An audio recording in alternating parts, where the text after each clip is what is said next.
Hello and welcome to Dead Air and Lag Spikes. I'm Shell. Here we have Tex and our special guest, Dedard. Say hi, guys. Hello. I'm ready. All right. So, guys, what have you been doing today or this past week that has to do with games and anime? First text. I was gonna say procrastinating, and then you said I had to had to be games and anime. I guess I've been procrastinating with some games and occasionally some anime. Let's see. I watched a really fucking stupid show called what's it called? What was it called? I'm looking it up right now. Pop Team Epic. That's what it was called.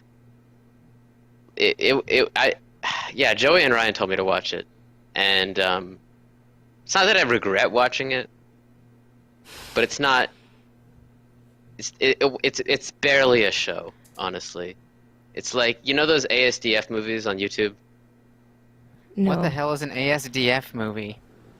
You don't? Wait. ASDF? Yeah, like It's below QWERTY. yeah, no, they're just like am I saying it wrong? Yeah, you've never heard of the ASDF movies? They were like super popular. No. It's just like a bunch of like really irreverent like 5-second little jokey things that are sometimes funny and mostly just funny because they just keep happening. It's like that. Apparently the show was based off some kind of like 4-panel manga comic that's like been going for years and years and years. And it's a bunch of references, and it's a bunch of references to the references, and the whole show starts as like an anime, like that seems like like a completely different anime than the actual show that it is. Like it has an opening involving characters and like some kind of like pop singing thing that has nothing to do with anything that ever goes on again. One episode is like a documentary for like the first 3 minutes, and they give up on that, and then it just goes back to nothing. And even the documentary ends with like one of the characters just like making hundreds of clones of the other character and like taking over the world. It's a dumb show. I don't really know why. Like I'm talking about it and I'm like wondering like why is this even like taking up space in my head? But I'm probably gonna finish it anyway. You should probably watch it. Is Space Dandy an ASDF show? No, it's a good show. I like Space Dandy. Yeah, Space Dandy is really cool. He's a dandy guy. In Space. space, yeah. So you've been watching that? Well, actually, I've only seen the first season of Space Dandy. I haven't seen the second. I keep forgetting there are two. Like I kind of lump them all together as one thing. So I can't remember which episodes are part of which season. Did you watch the one with the chameleonian? Yeah, I did. I like that one. It's like one of the first few ones, isn't it? It's like the first or I don't know. second one. Yeah, kind I of like jump sets around. up. I jump around when I watch that show. Like I kind of pick and choose the episodes I watch. That's one of my favorites. I like some of them are so weird. I really like the plant one, the one where they go to that plant planet. That's directed by the guy that did Devilman. Did you see that episode? Yeah, I think I've seen that one. It's really offbeat and weird and not really even funny. It's like super alien, the whole episode. Oh, I need to go back and rewatch that, actually. I'm like forgetting a lot of the plot points. That show has plot points? I mean, kind of.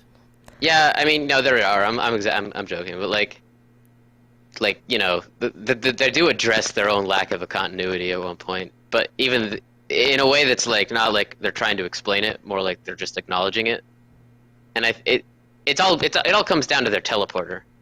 Like every time they use that teleporter, like something different happens, and it's just fucking with reality. That teleporter that they keep using, which is hilarious. Spoilers. Well, it's an excuse to make the show like But they use the episodic teleporter. and self-contained. They use the teleporter in the first episode. Like they use it all the time, and every time they use it, like something breaks clearly. But it's always different too, and it's always like they're always like, "You sure you want to use the teleporter?" It's like, Everyone dies in the first episode. It's Spoilers. true. Yeah, they all die, and then the show ends. It's only a 1-episode show. There's also another episode where they all like die and turn into zombies, and then like that's halfway through the episode, and then the other half of the episode is like a documentary on like post-apocalypse universe where everybody's a zombie. That's pretty good. See, I thought everything was breaking because they got lost in the strings. Because they use the teleporter. But I thought it was... I guess it's who's to They say found the what string. caused what. They found the string after using the teleporter. Did they? They got into that weird reality thing with that teleporter, with the string after using the teleporter to try to like get somewhere after they met Meow in that first episode. Yeah. I think it's also sort of implied that Dandy just has like a really, really high luck stat. And that's also like why all the weird shit is happening. I'm not even kidding. I think that's sort of implied throughout the show. How? Can you think of any specific examples? I can, but I mean, you already got on my case for spoilers, so... Oh, no. I don't care about spoilers, and I really So don't. he has like canonical plot armor. He has canonically a high luck stat. Like, I mean, like the biggest case in point, I mean, obviously it doesn't confirm that this is what's going on. It's just Dr. Gel. Like, not only does he like fail to capture Dandy every single episode, but Dandy never even like learns he exists in the first place. Like, and Dr. Gel also comments on some luck-related things at one point. I think he makes a comment at one point in one episode about how like luck can be controlled via energy or something, and then they also say something about how Dandy himself has like a very high like energy concentration or something, and it's sort of because the teleporters or some shit. None of it makes any sense, but He has a luck aura? Is that what I hear? what I kind of take away from it is that he just has his character rolled like a very high luck stat. That doesn't, and you know, luck doesn't dictate everything. Like, he still can't hit anything when he shoots his gun, ever. But Maybe you know. that's just part of his luck. Well, Maybe he'd be screwed if he landed any of those shots. yeah, maybe. It could be. Or that's a skill, not luck. Anything that's luck-based comes out well for him. He has skills. He has skills though. But obviously Is not he- shooting. Yeah, he not has- shooting. He He can has surf. great hair. He can surf. He has great hair. He's a good fisherman. Doesn't he play like jazz music too? No, I think you're thinking of bebop or something. I mean, he's a good friend. No, I think his skills are definitely like surfing and fishing. Maybe that's more in the second season. Or maybe it's that he's like surfing to tunes or something like that. Well, yeah, there's that whole Hawaiian like theme to the whole show, and like their little robot thing that can turn into or like the ship that pops out of the Aloha. Yeah, the ship's called the Aloha. It turns into like a mech suit that's wearing like a Hawaiian shirt. And there's the pod that's actually just like a surfboard. Yeah. Yeah. Is respecting the booty a skill? Yes, and he's very good at that, for sure. Because he's Good one point. of the few people that respect the booty. I'm glad you brought that up. Did you see I'm not sure when this episode is. It's the High School Musical episode. Is that in the first season or the second? I don't remember a High School Musical episode. No. All right. That episode is like the climax of like the booty jokes for sure. Yeah, did you know that almost every single one of those episodes is directed by a different like anime director? No, I did not. Yeah, like it's a bunch of guest kind of appearances by like different like legends in the anime scene. Fun. Yeah, like the guy that did Devilman directed one episode, one of my favorites. I can't remember the others, but that's why every episode seems so different.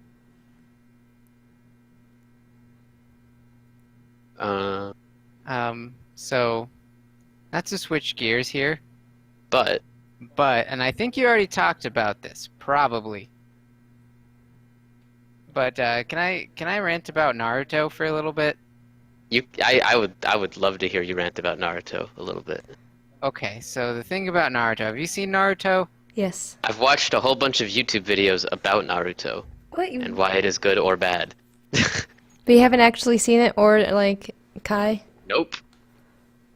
Okay, so even if you like take like the most condensed version of the story, which is to say, like, if you took all the episodes, cut out all the filler, and then you had a rendition that's most true to the manga, which is what we watched.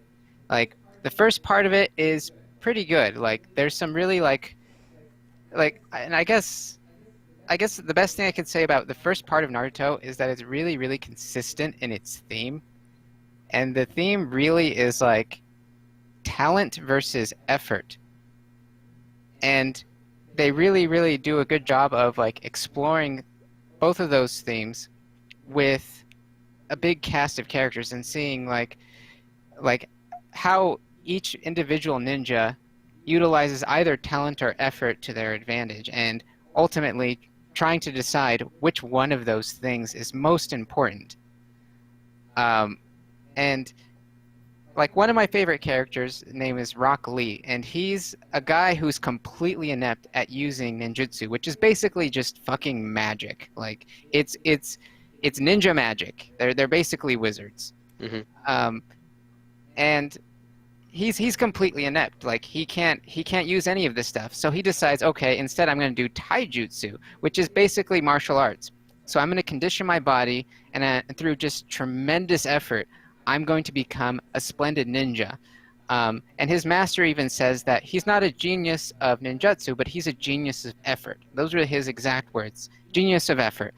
And he does some really rad shit. Like he like moves super fast. He's super strong.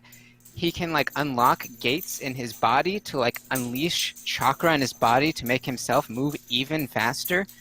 And when he does this, like his blood starts to boil and evaporate from his body, and it like turns bright green, and it's like it's Whoa. awesome. And like this dude is like He's also the only character design in the entire show that I actually like. I really always liked his design. Really? Yeah, Yeah, I I do. thought he looked like a I know he looks- nerd. He looks I like a know. nerd, and he's supposed to He look like a looks like nerd. I like it. I just think it's an appealing design. The other designs are just too I don't know, bright for me or something. And I like bright, pretty colors. But Eric, you keep going about Rock Lee. Oh, but anyway, but Rock Lee, he really is just like the embodiment of effort within the show. And even in the main character Naruto, even though he's got like this innate thing about him, it's really for the first part of the show, it's played as a huge weakness on his part that really holds him back from being as strong as he could be. But he's really thick-skulled, and that makes him incredibly determined, for better or worse. Usually for worse most of the time, but later on it starts to pay off. So even your main character is just like, yeah, like he's surrounded by all these insanely talented ninjas, but because he's so strong-willed, he overcomes adversity anyway. And then on top of that, you have all these ninjas using these abilities that you think are sort of like more traditional. You think, and they imply that every sort of family within this village has ninjutsu that's unique to their family line, and they pass them down. It's like this like culture and tradition. It's like this like little metagame within each village and within each family even of ninjutsu. And you're like, wow, that's really cool. So like not only is ninjutsu something that like really anybody can practice, or even if they can't do ninjutsu, they can do taijutsu. They can pass on these things that they've learned to other people. So that's great for the whole, like, I don't know how many seasons or how many episodes it runs for. It's long, and it's even long if you can consider the filler. But they spend like all of this time building that up, building up the universe in this way. And then it moves into Shippuden. And it fast forwards, I think, 7 years. And they kind of pull like a Star Wars prequel type service to the whole thing, and they kind of over-explain things. And Oof. they kind of just completely destroy all the theming they've done. And what they do is they basically say, so actually all of these passed down traditions, that they're actually not passed down traditions. Everybody has an innate typing, like they're fucking Pokemon, where the the Uchihas, they do fire style jutsus because most of the Uchihas they have a fire style typing where they just have an affinity towards fire styles. So it's not that they just really like fire styles or they really like practicing those. It's just that's just what they're best at.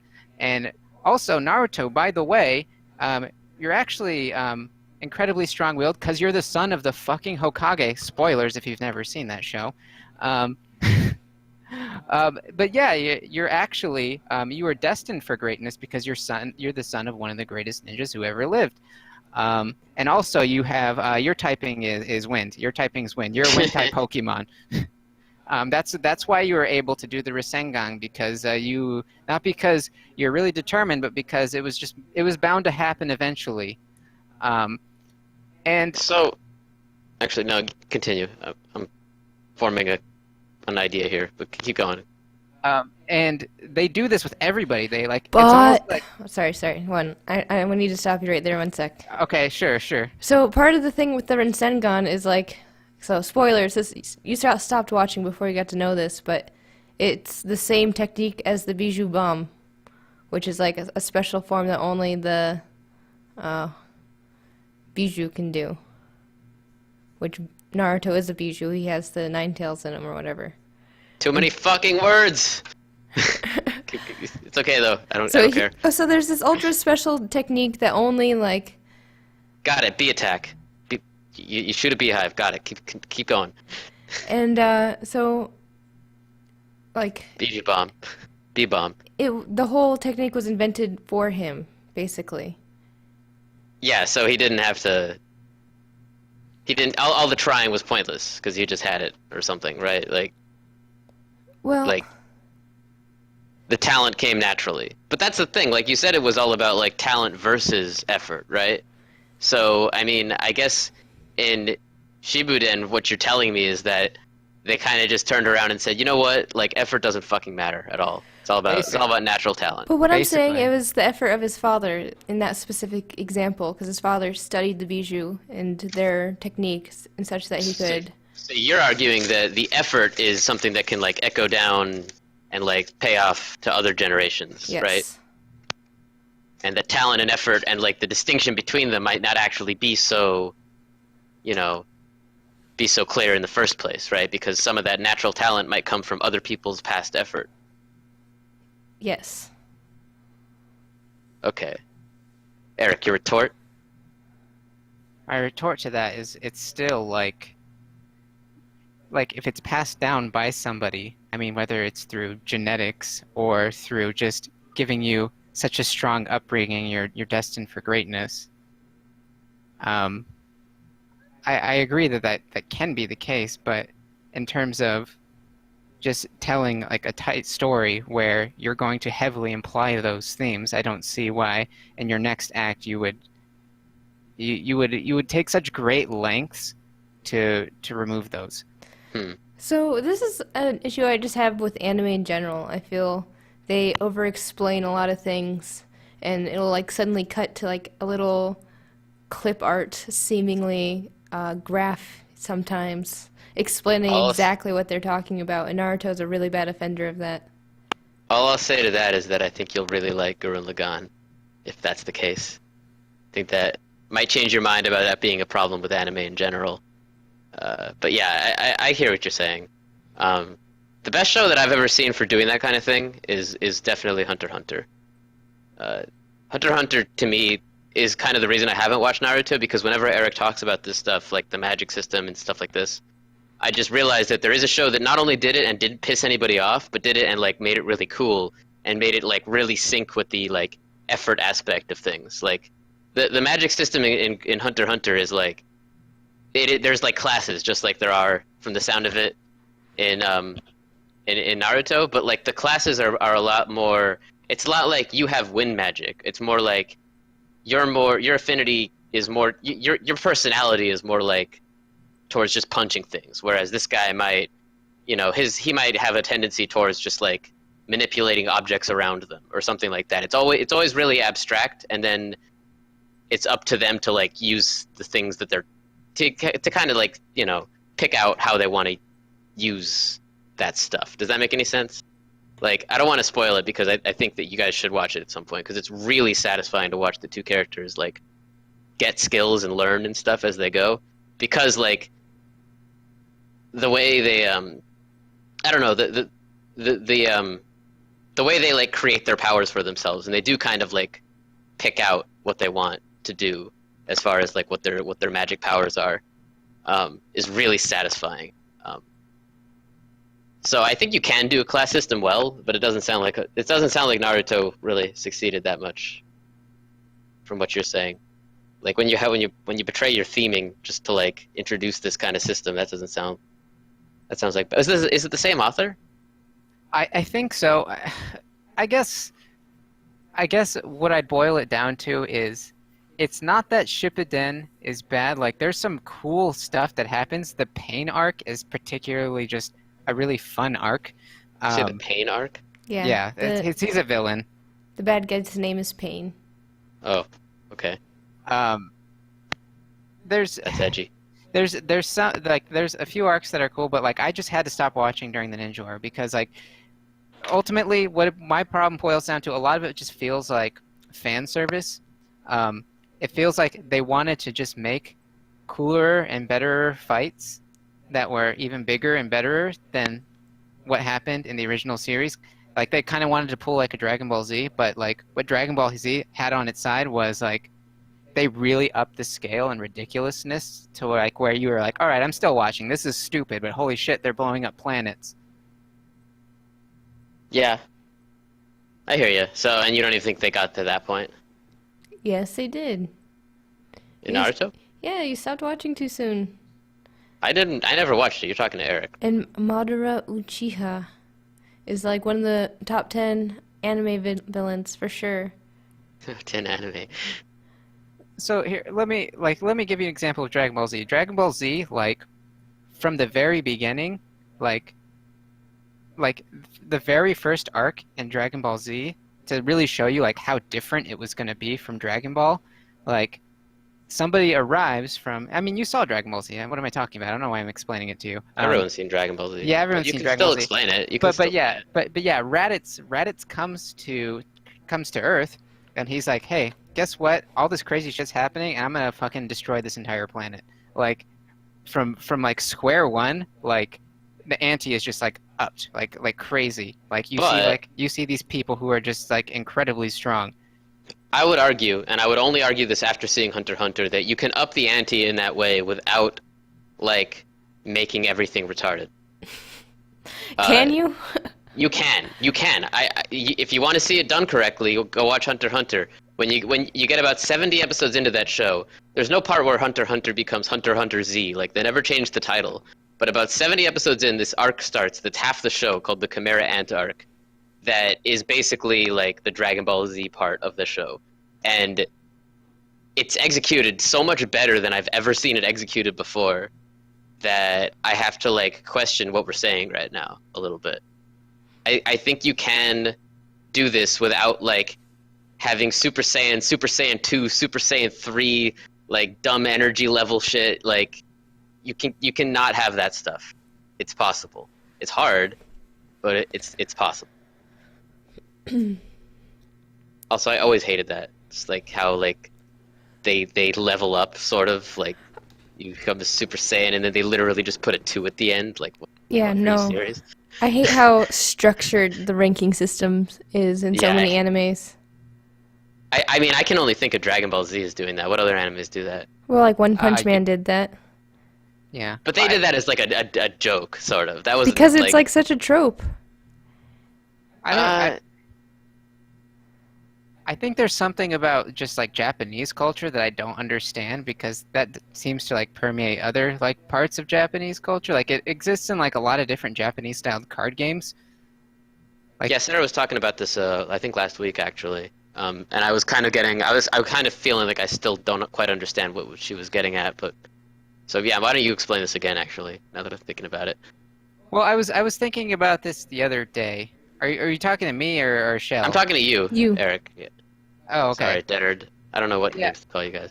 I was thinking about this when I was playing Yu-Gi-Oh. So when I was playing Yu-Gi-Oh, there's like a lot of like really like strange namings on a lot of Yu-Gi-Oh cards. Like there's like this really proud tradition I think over at Konami with their translation team where in the original few sets they probably had like a really minimal like translation team, so they probably just directly translated cards. They didn't really care about sort of like regionalizing that translation, so like it read like not in a silly fashion.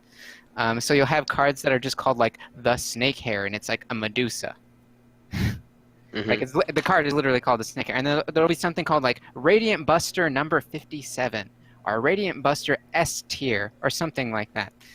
Um, and there's tons of cards like that in Yu-Gi-Oh! And I noticed like you brought up One Punch Man. They bring it up in One Punch Man as a joke. So there's to me like I look at this and I'm like there's something about Japanese culture that I clearly don't understand because this is everywhere. This is just there's this need to just like categorize things into like these classes, assign them numbers, because if you have version number 55, well shit, that's like one more stronger than number 54.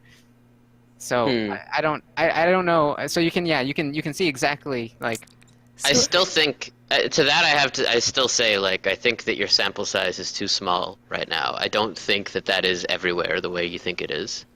Um, I perhaps. think if you keep watching more anime, you might change your mind about this. But I mean, like, let me know if you don't. Like, come back to this. Come back to me in a couple months about this and tell me if I'm wrong. But like, I mean, your sample size mostly consists of like Shonen Jump stuff, like uh, stuff. You're mentioning Yu-Gi-Oh, you're mentioning Dragon Ball, you're mentioning Naruto, but you're not mentioning anything outside of that kind of sphere, I guess. And even then, you're not mentioning like, have you seen JoJo? No. I don't. I think JoJo is one of those that doesn't do that, which is strange to compliment JoJo because I don't have a lot of respect for JoJo. I like JoJo, but I find myself I find it kind of alarming that I'm using it as like an example of doing something correctly, but I am. I don't think JoJo has that stuff. Mostly because they just when I like the creator gets tired of it and then just jumps to the next thing. Like he replaces the characters before they have a chance to level up. So it's kind of a cop out in that way, but um, yeah, I don't know. I think Japan also has a kind of a pop culture obsession with technology in general, which might be where a lot of the diagram number stuff comes from, if that has anything to do with it. But Perhaps. I mean, they're like they're manufacturing powerhouses when it comes to a crap ton of electronics. mhm.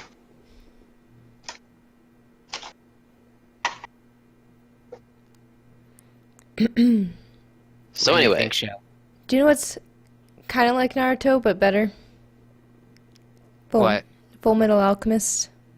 yeah, okay, let's jump into this. I f Even though there's not much to say yet, right? How far in are you? I finished the first saga, I wouldn't call them sagas, but I know what you're talking about. Like the first 10 episodes, or it was like 16, 16. 13. There's 13 13. episodes. Did you meet Greed yet? Yes, I met Greed. He's the best. He's cool. Uh, okay, yeah. I don't really have much of an opinion on the first 13 episodes. I think it's honestly like I can name the episode. It's like episode 17 or 18, I think, where I was like, all right, I'm in. This is amazing. So I already really like it because, like I said, it's like Naruto but better. It just everything's just a little bit more fleshed out and streamlined at the same time. I'm not sure how they managed to do that. Well, yeah, I mean, they had a higher budget and they knew exactly what they were doing from the start, and it was all direct to video, is why. Like, it's yeah, that's literally it. Because Naruto was made, there's no end in sight when you're making a show like that. You're making it week to week. You have a deadline. You have a budget, and sometimes you run out of budget, and then you have to like have a smaller budget for the next episode. Um, then sometimes the manga's not caught up yet, so you have to have a filler episode. Hmm. Well, it's definitely worth the watch then because it's definitely has great pacing for anime. Hmm. It still has a lot of the same tropes like a ranking system. Oh, he's a state level alchemist, you know. He's in the That's not the same kind of ranking system though. That's well, it's like and like there's the they have like a military-ish yeah, ranking that's like system. military rankings. Yeah, What it's that is. yeah, like everything in the Full Metal Alchemist universe like has a very sort of like Western touch to it. Like And that right, serves a purpose too, because that show has like that political military state aspect of the show becomes a big deal later. You'll see. Well, they kind of like imply that it's a big deal now. Yeah, it becomes a bigger deal than I expected it to. Maybe I'll say that. Say it like that. Also, speaking of themes, from what I've seen so far, they also talk a lot about talent and effort, but I like that they take a more interesting approach about exploring talent. They're saying like you might be incredibly talented, but that could also be a fucking curse. Yeah. Hmm. It could literally kill those around you that you love, and it could plague you for the rest of your life, and it could mangle your body horribly and cripple you. Yeah. It's cool. That anime I mentioned like yesterday to show was like that's probably like the quintessential anime to watch. Like if you want to watch like an anime that could like go into the ring like as like the representative of all other anime, like my favorite show ever is not Full Metal Alchemist Brotherhood, but I still think Full Metal Alchemist Brotherhood probably is the show that belongs there in that ring to some extent. Just because, yeah, it's as good as it gets for that kind of a thing. You know, it's really well paced. It's beautiful. Studio Bones makes such good looking shit. Like they made Mob Psycho 100 also, and it looks amazing. They made Soul Eater, which I don't like, but it's still I can't deny it looks amazing. So, okay, What else? that's something that you mentioned yesterday when we were kind of prepping for today's podcast, is that you mentioned that you didn't like it when they were like emoting is the best way I can describe it, where it kind of flashes to like almost looks like MS Paint or you Yeah, know, those little chibi moments. Yeah, super stylized anime moments. Those cutesy chibi things. Is what you're saying? Sometimes it's cutesy chibi, sometimes it's whatever it is, it's a complete like tonal break, right? It like That's an understatement. yeah, it bothered me at first for like the first 20 episodes, but then by the end I found it really endearing actually. I actually liked it a lot. Oh, I love it, especially because like the first time it really popped out to me is when the girl mechanic lady is cooing over the baby, and it was just like she like wiggles like a freaking like a rope doing a sine wave. Seriously. Yeah. And like, am become the wiggle like that before, because you just lose your mind over a baby, and then like at that moment I just like connected with the MS Paint, you know? Yeah, I think what had to happen for me was that I had to like start to enjoy I had to start to really like and care about the characters before I could like get enjoyment out of that stuff. But once I did, yeah, it's good. I think in some ways it's kind of necessary, because there are some very, very dark moments within Full Metal Alchemist, and very early on too. Like, you're kind of asking a lot for your audience to get invested in your characters and just have like these dark, terrible things happen to just sweet, innocent people. Like the whole thing that happened in like it was like the second or third episode with the little girl who gets turned into a dog who can barely speak anymore, and all she wants to do is play, and she's like this misfigured chimera dog hybrid that like looks depressed and sad all the time, and it just whispers like just brokenly under its breath like I want to play, and like it's so fucking sad, and like I think I would probably just like want to kill myself after like watching that episode, but then they like break it up with these chibi moments, and I'm like, okay, I'm fine. I have a reprieve from just that soul-crushingly depressing shit that I just saw. Yeah, there's like a war that went on that kind of led to that military state being what it is in that show. That's I think I can't remember what it was called. So it's the Isha Revolution? Isha? The Ishvalan? Yeah, Ishvalan. that shit. Ishvalan, yeah, that shit is dark. That shit is like genocide kind of shit. Like Yeah, it sounds like genocide so far. When you like you'll see flashbacks to it. It's a big thing. It's Yeah, that's what gets back to that. That's what I think back to when I'm thinking about like the darker shit in that show. Um, not the girl dog, but although I do know what you're talking about. Really, that didn't get to you? No, it didn't make any. It actually legitimately had no effect on me. Oh, What? that got me. Like, I felt like dirty after that. I don't know. Really? Yeah. Oh, that was so Interesting. sad. That was first. They got you. It They got got their me. emotional hooks in your whatever they got you in. I don't know. Maybe They did right in my tender heart. yeah. So I don't know. Maybe it's because like like I have like a niece running around somewhere out there in the world. So that's like a new experience. Like I have like a new appreciation for children. Um, I'm a dog owner, so like I love dogs. So don't mix the two. So then Don't turn your niece into a dog. Is what you're basically saying. so then they like found a way to just torture both of those things, and like that's number one to why that got to me. Number two, like the whole way they told, like, because like that whole thing was kind of like a little mini story unto itself, like exploring like how like Elric was like this genius, and he was also a workaholic. So not only does he got the talent, he's got the effort too, and he still couldn't solve the problem. So what did he need to do? He just needed to be a child for a moment and play with the child. And he's playing with this child and he's having a great time, and it kind of like rekindles his genius.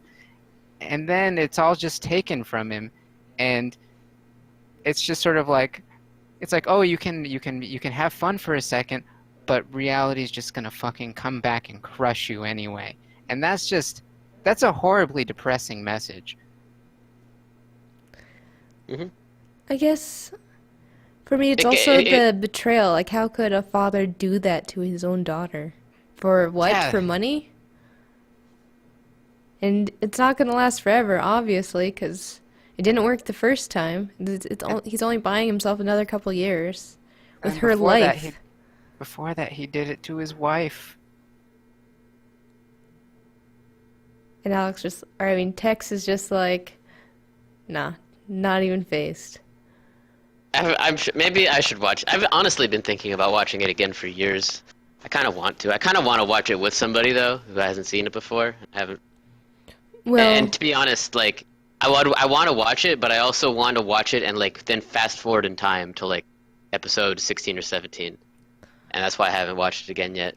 Not because I'm not like trying to say those first dozen or so episodes are bad. I don't really know why I don't find them that entertaining. They're high quality. They're just as high quality as the rest of the show. But once that show kicks in, it's like it's nonstop. Like, I think I could see what you're saying. Like, very little happens in the first season. Like, there's a lot of individual episodes that don't really tie into the next episode. You said that already, even. And once the show's plot really gets going, the pacing is absurd. It never slows down. It's. I don't think I've ever been that hooked on a show before, like from beginning to end. so I really like character development, and I feel like that's what really they're doing here. And Oh, they keep doing it. It doesn't slow down that stuff either. Maybe that's also the thing is like I needed those first dozen episodes to feel like the characters had developed enough that I cared about them. You know. I think maybe that's what it is. Because I love those episodes, but I'm a highly empathetic person. I see a dog and a baby, and I'm just automatically they have my hook. They have their hooks in me. Yeah, I'm excited to hear you what you think of the rest of the stuff. Oh, and you also said that when Officer Hughes dies, it wasn't sad.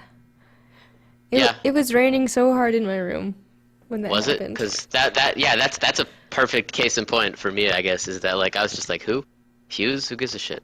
he Officer, bragged about his wife and daughter. Yeah, that's all he did in the whole show, and then he died, and everyone was sad, and they expected me to be sad. It's just like I didn't know him. He never did anything.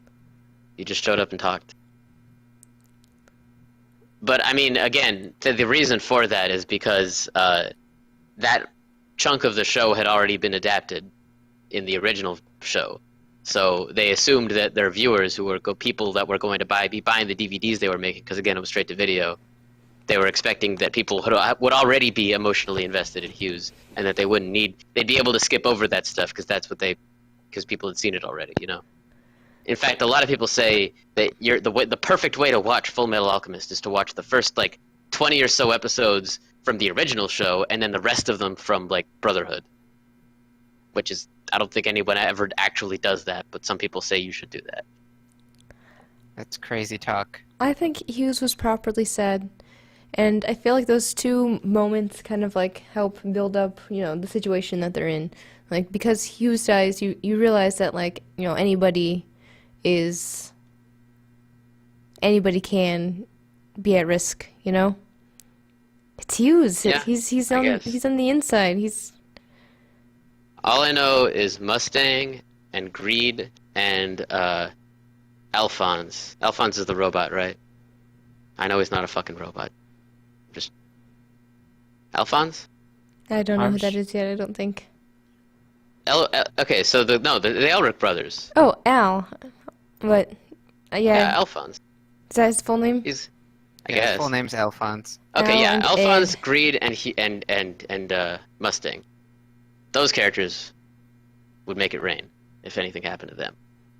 Those are my gang. I like They're great. Armstrong. I don't know if I'd be sad if he died, but like, He's pretty cool. Yeah. he's Mustang everything is I the best, aspire though. to be.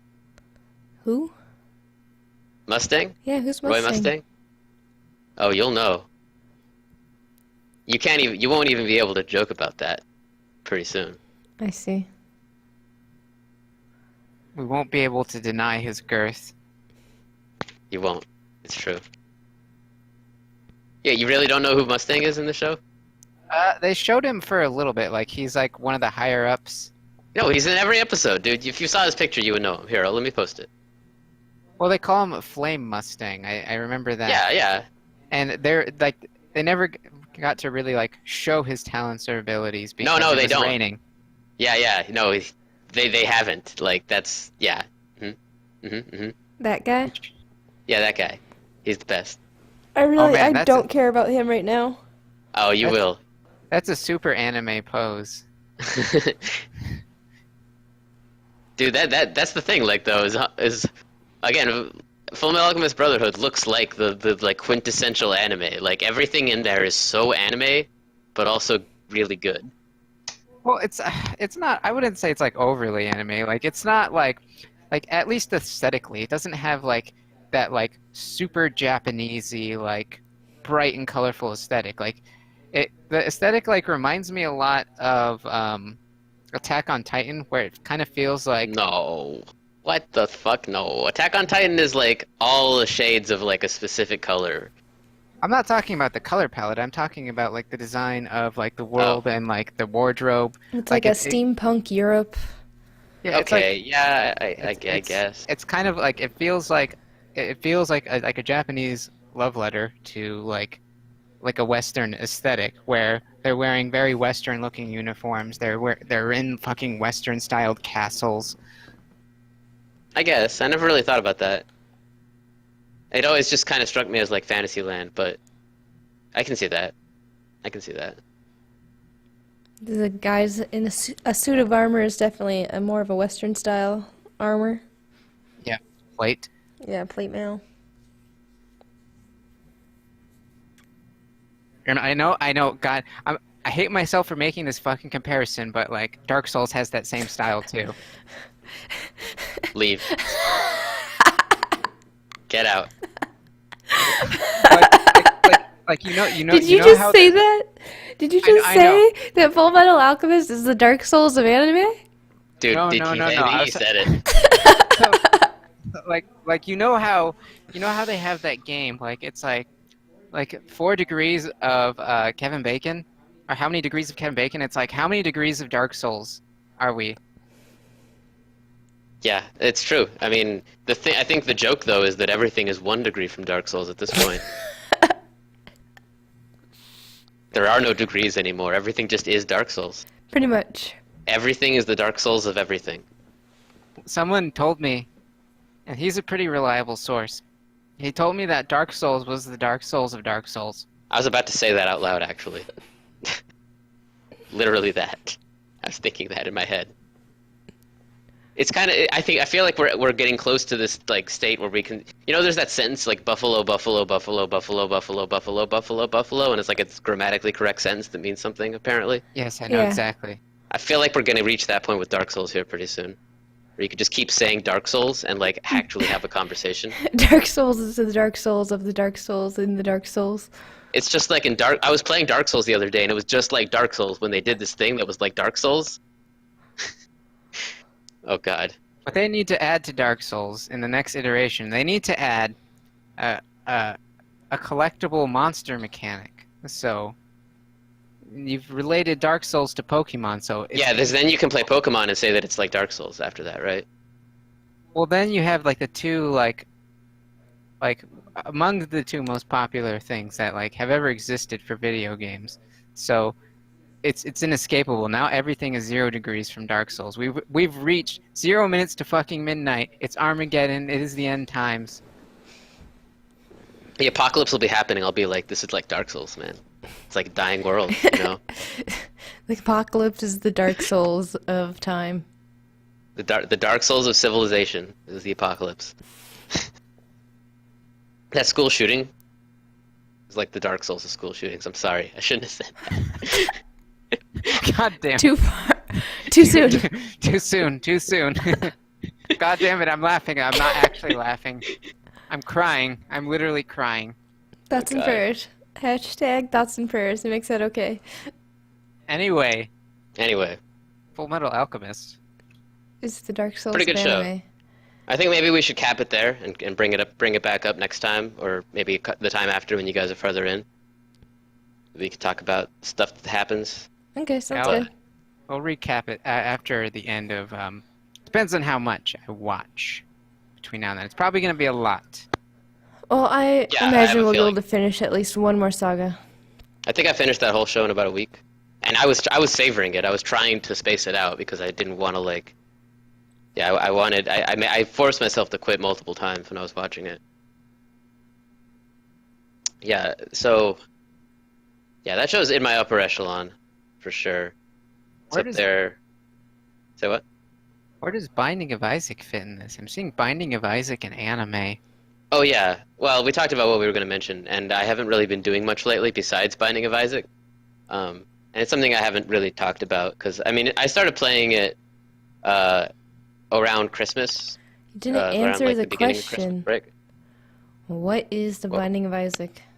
What is the Binding of Isaac? The Binding of Isaac is a roguelite, which is now a roguelike because everyone decided roguelite was stupid, make a distinction. Although the roguelike genre no longer is a genre. I'm getting lost in details. It's a roguelike, like dungeon crawling kind of thing, where you shoot tiers. Okay, like how do I explain this? Let me collect myself. Let me restart here for a second. So it's sort of like the original Zelda in its presentation, I guess, where you're controlling a character that can move between different like screens, and the different screens have different challenges, you know, like obstacles, enemies, and you have like a spacebar item. Like even let me post a picture of like the original like game's like interface, and you'll see what I mean. I've seen like bits and pieces of gameplay, and like it Like, kind yeah. of reminded me of Nuclear Throne, I think. Well, yeah, so the Nuclear Throne is also a roguelike. And for the longest, I played the original Binding of Isaac. Here's the picture. Like, you can see what I mean when I say Zelda. Like, look at that picture. Oh wow, yeah, that's like Yeah. that's literally Zelda. Yeah, so that's the original Binding of Isaac. Rebirth is the real game. You can almost think of the original as like a proof of concept to the real game. And I played the original. I didn't really realize that they had redone it with Rebirth. I didn't realize what Rebirth was. But I played it when it originally came out because I really like Edmund McMillan, and I really like all his games. He made Super Meat Boy and Time Fuck, and most recently, what's it called? The other platformer, The End Is Nigh, which is really good. But I thought it was cool, and I didn't really think much more of it. And then people kept talking about it for years, and I always kind of had this really hipster take on it. I always kind of figured that whatever anybody liked about The Binding of Isaac, there was another roguelike that did what Isaac did better. And so whenever I heard anyone talking about The Binding of Isaac, and lots of people, like, Binding of Isaac is probably the closest thing to a mainstream roguelike that there is. It's the one that definitely the most, it's the one that's come the closest to, like, catching on. Like, I hear people talking about it at the gym and stuff. Like, I never hear anyone talking about Nuclear Throne or you know, Risk of Rain or Enter the Gungeon or anything like that. It's always The Binding of Isaac. And I always felt a little bitter about it because I thought there was lots of other really good games like it that always did something better. But I hadn't really played Rebirth, and I found out what Rebirth was, and I still didn't play it for a while. So finally Christmas hit, and I was like, okay, fuck it, I'll try this game. I'll come up with an educated opinion. And I was kind of surprised because I'm still fucking playing it. I've played it now. Have I played it more than... Yeah, I've played it more than any other roguelike that I have at this point. Wow. Yeah. And I've almost unlocked all the achievements, and I think I actually will end up getting all the achievements because I can't really stop. So what Binding of Isaac Rebirth has over the... What were you going to say? Let me pause. Oh, I wasn't going to say anything. Well, I was thinking that... Did you say that you heard people discussing roguelikes at the gym? Mm-hmm.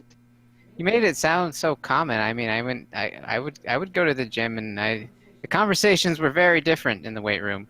The Binding of... I mean, I climb at the Summit, like a climbing gym, so it's a bunch of nerds there anyway. Yeah, I was going to say, the hipster gym. Okay, I see. Yeah, that makes way more sense. In the video game sphere, there's a lot of... Like, there's multiple tiers of, like, gamer, I guess, at this point. And a lot of people... I think the majority of the people around at this point that are, like, our age would consider themselves to really like video games. And The Binding of Isaac is the game that it's out on the most consoles. It's on the Switch, it's on the Xbox, it's on the PS4, it's on the PC, it's on everything. It runs on everything. It's been ported to everything. It's been out for years and years. People know the game. And the reason that word spreads about it is kind of why I think it deserves the praise it gets, which is that it's got way more stuff in it than any of these other games, by far. There's so much... it's gotten 2 expansions at this point, not to mention all the mods and stuff that are really good. It's got an entire mod expansion that people had made, this fan-made expansion called Antibirth. But then there's also the Afterbirth expansion and the Afterbirth Plus expansion, which have added... There's like 500 items or something in the game. And you find items throughout the run, and the items synergize with each other. So you're constantly seeing new things. Like, for example...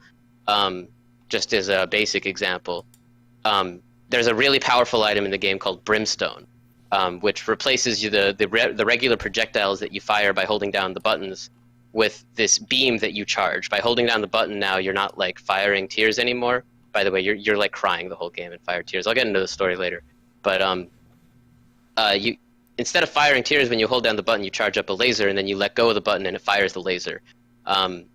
And it's just this big red laser. But if you get, like, Spoonbender, which is an item that makes your tears, like, home in on people, then the laser turns into this pink laser that literally, like, just immediately goes through as many things as it can. It, like, does these curvy things and goes through everything. Then you can get this item called Tammy's Head, which, like, shoots, like, 10 tears at once in a direction. You can use it once every room. It actually replaces all of those tears with brimstone lasers that home in on everybody. And, like, all of the items, like, synergize in very crazy ways, which makes the game really fun every time you play it. And it's very knowledge-based, because some items, if you don't realize how they're going to affect everything else that you have, you might pick them up and ruin your build and die, which is kind of fun to, like, learn all this stuff, because a lot of this stuff is very dramatic in what it does. Like, there's an item called it's like your dead cat's body. I don't remember what it's called, but you pick it up and it reduces you down to, like, it reduces your maximum hearts to 1. So you'll die in, like, 2 hits to anything. But it also gives you 9 lives. Like, there's a lot of stuff like that, and if you know how to use it correctly, like, you don't always want to pick up that item, but sometimes you really do. Does it tell you what it does before you pick it up? Nope. You just see a picture and you're like, what is that? And then you grab it, and then you're like, oh, that sounds like poor design. No, it's you're meant to learn. Like, it's very cryptic. Like, you pick it up, and it does put, like, a ×9 next to your life bar. It says you have 9 lives. But but like until you pick it up, you don't know what it does. And part of the fun of the game is picking stuff up and just learning what everything does, because the items themselves are really fun, and they really do push the game to its limits. It's a very simple game. You're just running around and shooting at things, but and it's just 4 buttons, or like, you know, move buttons and then the 4 shooting buttons, and you can only fire in 4 directions. But they really push the mechanics to their limits with all of the different item stuff in it. And I don't think you can call it poor design, like objectively, because it's a choice to do that. They chose to remain cryptic about it. And it's kind of like Don't Starve or Oh My Fucking God. Well, like, can you Like completely I'd like to say actually Dark ruin Souls. your build? Or is it reversible? Oh yeah. There's an item called there's this item called the Cursed Eye, which is this really innocuous looking like pearl that when you pick it up, it basically turns your tears into a shotgun effect, where you can fire. You charge it up like brimstone, like the laser thing I mentioned, and then when you let go, it fires like 3 tears that fire really fast all at once. And it's pretty unique, and it's very powerful because it charges up really fast. But if you get hit while you're charging it up, you get teleported to the previous room you were in, which means you have to start the room you were in all over again. So if you're like trying to fight a boss with a lot of health, and you get hit even once while you're charging that thing up, you have to start the boss fight over again with whatever health you lost. Like, it ruins your run the first time you get it. And but it does synergize with stuff. You can use it, right? It's usable. There's an item called the Black Candle, which you can buy at the shop, which makes you immune to curses. And when you first see the Black Candle, you don't even realize that the Cursed Eye is part of that pool of things that are classified as curses, because the floors can be cursed. The level that you're on has like various curses, like Curse of the Blind, where you can't see like the map, or like Curse of the Unknown, where you can't see any items that you might pick up. Everything was replaced with a question mark. But the Black Candle also has this unique synergy that's been programmed into it, where it makes it so that you don't teleport anymore with the Cursed Eye. And so learning the game is really fun and satisfying. And eventually it kind of boils down to almost like this game of like solitaire, this really crazy, like, not like, because it's not very skill based compared to Nuclear Throne or anything like that. It's very simplistic in terms of like mechanics, but or I guess like Twitch mechanics, but like the knowledge based mechanics are crazy. I could see what Shell is onto by saying poor design, but I think I guess and correct me if I'm wrong, Shell, but I guess what you're saying is like you personally probably wouldn't like that flavor of game, and I guess that's just like that is just part of roguelike design, that sadomasochism of you have to sort of, through lots of trial and error, figure out how the game works, because it's going to be completely non-transparent about what you need to do to succeed. And I understand that that's not for everybody, and you could say, oh, that's poor design, but you have to understand that there are people who like the way that hurts a little bit. They like, oh, I didn't know what to do, so I'm going to have to do it better next time. Sometimes I like it and sometimes I don't. What I think that I like about it is it's that arcade kind of feeling, right? It's that feeling of like going into like an arcade when you were a kid and just stepping up to an arcade cabinet and like just starting to play the game. Like, the game isn't going to like know that you're the first person playing it. It's going to act like anybody's playing it, right? It's those games didn't tell you things because, you know, they were expecting people who know the game and who don't know the game to just come up and start to play it. And it's these all roguelikes, you know, are around, you know, 30 minute on average experiences, right? On average, a game is going to last somewhere between 10 and 30 minutes. So dying in a game like that, or having something bad happen in a game like that, really doesn't hurt that much, and it's kind of funny. It's like a unique experience that isn't going to happen again. Maybe, who knows? But yeah, I mean, and it can be funny and fun. And Well, okay. I don't think it's sadomasochism is what I'm trying to say. I think it's part of just like the charm of the game. Well, just feel like if it's like an RPG, or, you know, if you're building a character without knowing like what you're doing to build it, that just doesn't make sense to me. Well, I'd say that calling like Isaac an RPG in terms of like character building is a stretch, but even if it was, the reason building a character wouldn't work that way in like a World of Warcraft game or something is that you're planning to play that character long term. You're planning way in advance. Whereas in Isaac, you're just kind of like you're planning for a 45-minute game max, right? Yeah, that's true. If you get soft locked out, whatever, just restart. Yeah, and part of the game, part of it is like, just learning like, oh shit, I don't want to take that right now. And leaving an item alone might seem kind of like counterintuitive. Like most games want you to pick up everything they give you, but there's a lot of things you can do with those items, even if you're not picking them up in Isaac. Like you can maybe another thing you'll find that floor is like a dice room. There are these rooms that are like dice rooms, and I can't remember the number, but one of the dice rooms, if you step over it, will re-roll every item pedestal that's in the floor currently. So if you leave it alone, you still might be able to use it for something. There's another item called Void, which is this active item that you can use, and what it does is it actually eats any other active item in the room that you're using it. If it's a passive item that you're eating, then it will give you 2 random stat boosts. And if it's an active item, then it copies that item's effect. So every time you use Void afterwards, it's as if you're using both items at once. So you can sacrifice items to the void, basically? Yeah, you can just eat stuff with it. It's pretty cool. There's all sorts of stuff you can do in that game. Like, you're constantly learning, oh, wait, this exists? This is a thing? That's kind of something you say a lot as you go. That weapon design choice of, like, each weapon behaves so differently, and if you pick it up in the wrong situation, you could completely screw yourself. Reminds me of Super Ghosts and Ghouls, which is a game from the SNES. It's on the SNES. It's obviously old, but yeah, there's a handful of weapon power-ups, and there's one weapon in particular that's really good in I think 3 different situations. It's this little torch where you throw it, and it spreads across the ground and kills anything it hits. It's good for 1 boss fight and two different just parts of levels, and that's it. Other than that, it's a completely garbage weapon.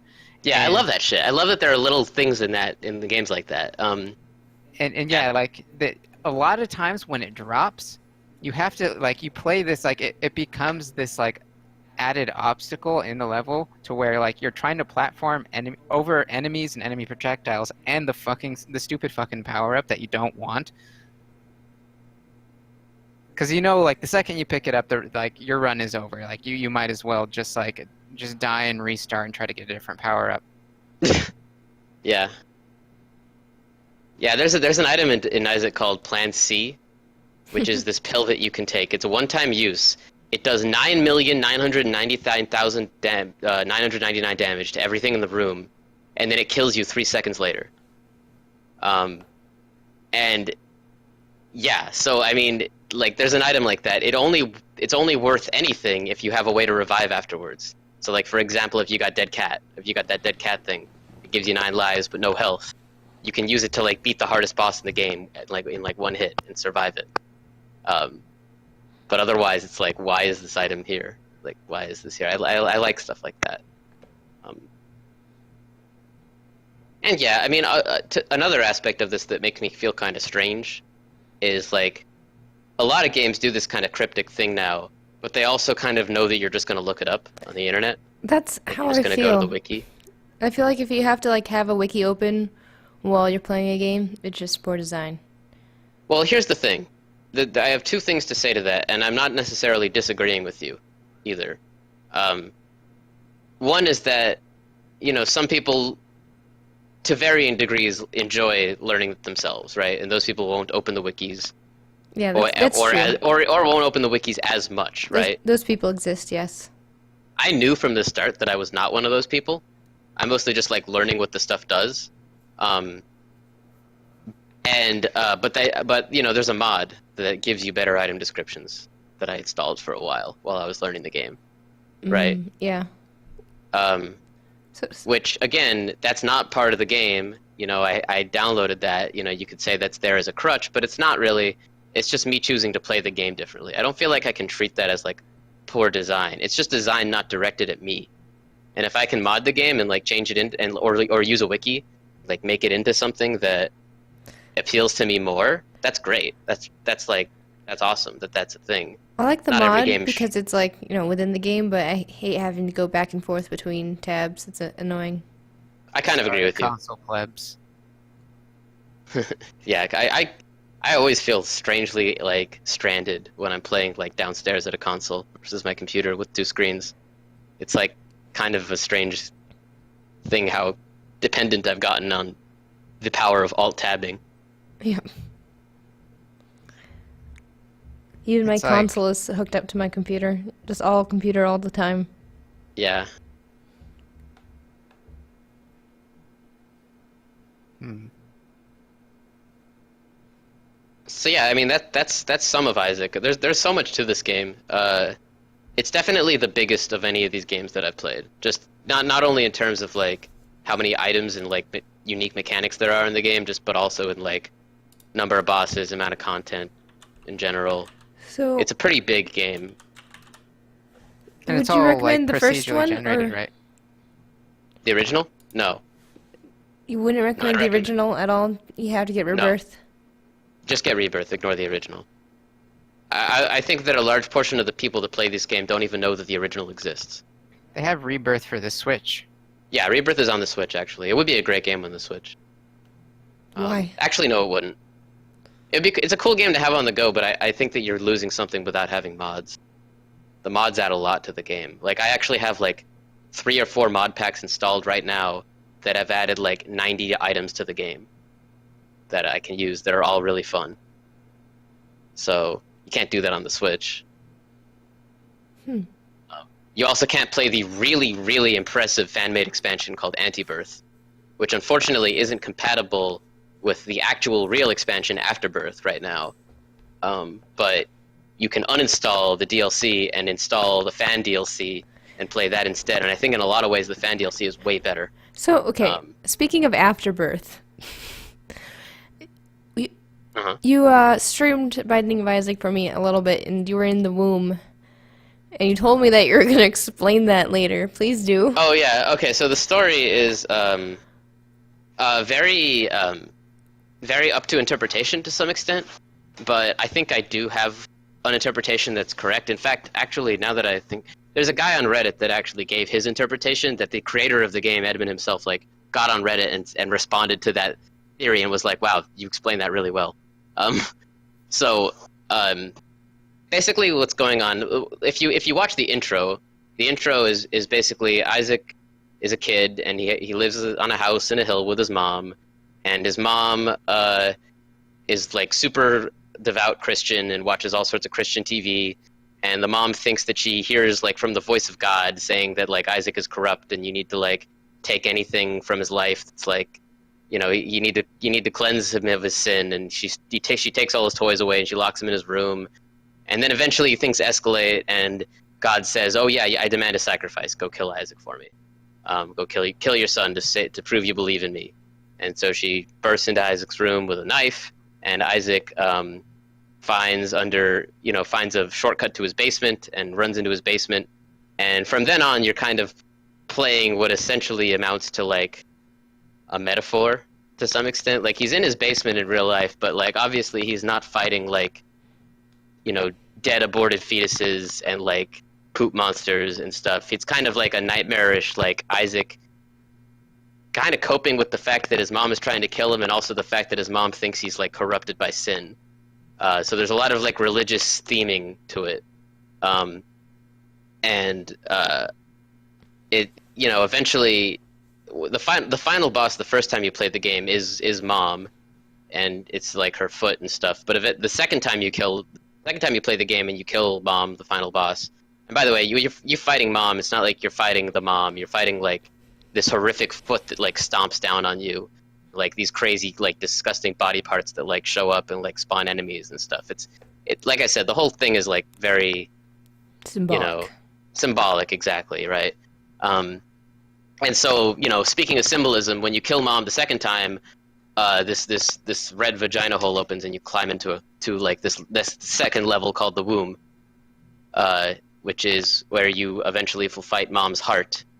And then eventually, if you do that enough times, You can beat that. You eventually can like travel up or down. You have a choice at that point, like whether you go up to the cathedral or down into Sheol, where you fight Satan. If you go up into the cathedral, you fight Isaac as a boss. Like Isaac fights Isaac. Like Isaac is a boss, and you watch Isaac go through like various stages of enlightenment while you're fighting him. It's very strange.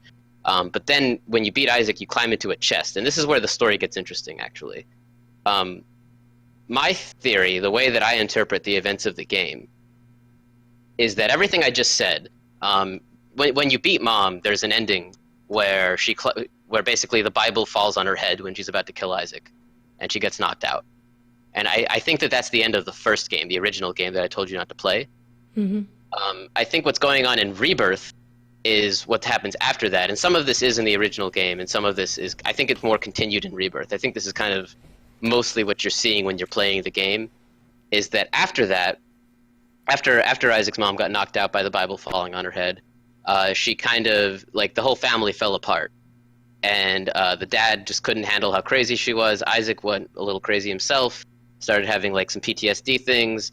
The dad left. There's some stuff about the dad like hidden throughout the game. But eventually Isaac has this chest in his room, and the final level of the game is the chest. And what I think is going on is that Isaac eventually starts to hide in his chest more and more whenever anything goes wrong or whenever he starts to have a panic attack. He hides in his chest, and what you're seeing in the game when you're playing the game is him kind of playing this game in his head, in the chest. Mm-hmm. Battling anxiety. It's an escapism thing. Mm-hmm. And what's really cool about it is that it's the player itself. The player playing the game over and over again is Isaac, like, getting more and more... The player getting more and more addicted to the game is Isaac getting more and more addicted to hiding in the chest. Every time you start the game, you see little clues to this, too. Like, one of the things that starts when you say start game is this like message, like, are you sure you want me to die? Like, little things like that kind of hint that that's what's going on. In fact, when you kill Mom's heart enough times, after like the 10th time you kill Mom's heart, you unlock a character that looks like Isaac but doesn't have red hearts, can't have red hearts, and is basically like dead. He starts with an item called the poop, like basically to imply that like this is a character that has suffocated to death while hiding in the chest. So I think that's what happens eventually, is Isaac is hiding in the chest, he's hallucinating, he's playing this game. When you play the game over and over again, the items that you're finding are him finding little things in the chest to like play make-believe with. Because you're finding things that are like, you're finding like, you know, traces of your dead cat, you're finding like a toothpick that you're making like, that apparently like increases your shot speed, or your you know, what else? You find like rubber cement that makes your tears bounce off the walls. You find Dad's lost coin, which gives you luck, right? They're all like things that a kid would find and then like imagine kind of power out of, like imagine like powers associated with or something. So he's finding things in the chest, and that's why that's what the items kind of are. And eventually he just kind of hides in the chest too much. I think the poop that you're seeing all over the place in the game is actually just him so afraid to leave his chest that he's just like taking shits in his chest. Yeah, and eventually, that's, you know, because the final boss of the chest is the baby, the blue baby, the like dead kind of corpse version of Isaac, and then eventually you unlock a character called the Lost, which is this ghost that dies in one hit, but has an item called the D4, which re-rolls everything you found so far, kind of implying that eventually, even after death, Isaac is just kind of lost playing this game over and over again, just kind of in this kind of schizophrenic mess of just finding items, and it's all really terrible. It's all really kind of sad, but it's pretty cool also, the way that it plays with the player himself playing it repeatedly. A family game. It's a family game, exactly. I should have just said that and left it at that. I shouldn't have said anything else. But what happens if you go down? If you go down, you fight Satan, and then you can even go further down to the dark room where you fight the Lamb. And I don't think I know enough about religion to analyze that or have an opinion on what that is. You can also fight Mega Satan, who's like kind of the true final boss to an extent. You have to unlock that. There's some extra stuff you have to do. You can't fight Mega Satan every run. But then, you know, there's many bosses that are like the Seven Sins, there's a lot of religious stuff in it, and I'm sure someone that knew a lot more than me about Christianity would be able to analyze the game a lot better from a thematic standpoint. So what was the interpretation that was so close and correct, or whatever? Oh, the chest thing, the chest idea. The fact that the game the game is Isaac hiding in his chest, like playing a game himself, like a make-believe game, to cope with his stress at the whole situation that he's in. Did Since he kill his mom. Well, he didn't kill his mom, but like his mom just did something that kind of wrecked the whole family, right?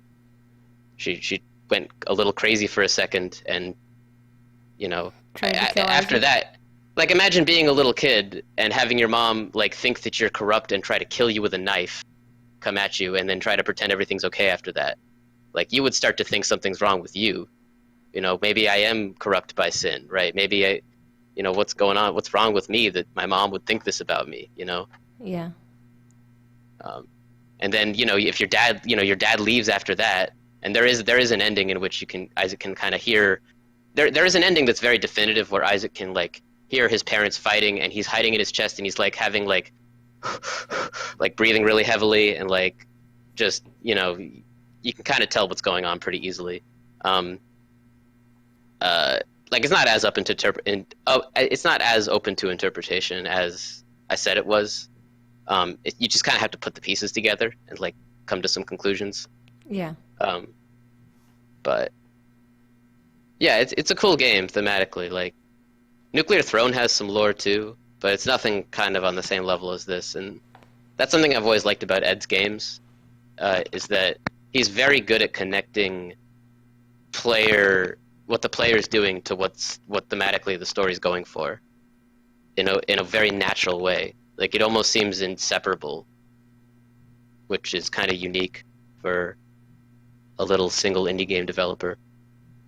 Like even Super Meat Boy, like I don't know, that the trying and failing and trying again kind of is it's a very upbeat game. Like the positivity, the like reckless positivity is sort of like you can't separate that from the game. It's like the game just kind of exudes it, just like this game kind of exudes its like kind of dark shit. So speaking of side-scrolling platformers, Oh yeah. like Meat Boy, Shell just acquired a copy of what was it, Owlboy? Yeah, I haven't Owl played Boy. it yet though. I don't know if I call that a platformer. I don't know what the heck it is. She just got it though. Because Owlboy flies. But You can fly to platforms. I mean, Dark Souls has platforms. God damn it. Checkmate, atheists. No, I mean, Owlboy, if anything, I don't know what Owlboy is. It's not a Metroidvania either. It's kind of a story-based game, almost.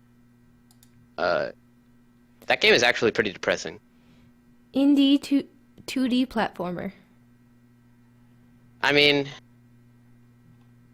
it's got action, 2D side-scrolling action game. It's not really. I mean, there's as much scrolling up and down as there is left and right. It's an adventure, is what it is. It's an adventure game. Yeah, yeah, it is marked as adventure. Pixel There's a story graphics. to it, Great. and the story is pretty depressing. I never managed to finish it, so I'm not. It's not that I never managed to finish. I just didn't finish it. So I'm not sure if the story like got more upbeat at the end, but I wouldn't be surprised if it just kept getting more depressing. Actually. So be ready for that if you play it. It is depressing as mixing a child with a dog and then killing it. Cause I don't know, cause I didn't really find that depressing, but I think Owlboy's central theme is like failure, like trying and failing. How do you deal with continuing to fail over and over again at shit? The Simpsons did that. Didn't The Simpsons do everything? The Simpsons has done fucking everything. Actually, I'll tell you what The Simpsons didn't do. Dark Souls. Just wait. Just wait. Is The Simpsons still going? Yeah. Yeah. Oh my god. Right? And once it does, we'll just have another degree closer to Dark Souls. It's true. You know how The Simpsons doesn't like explain its humor? It doesn't have to like explain where its jokes come from. Like it doesn't say a joke and then explain why the joke is funny. That's just like Dark Souls, not like telling you how to play the game, you know? Ugh. I'm sorry. I apologize for everything I just said.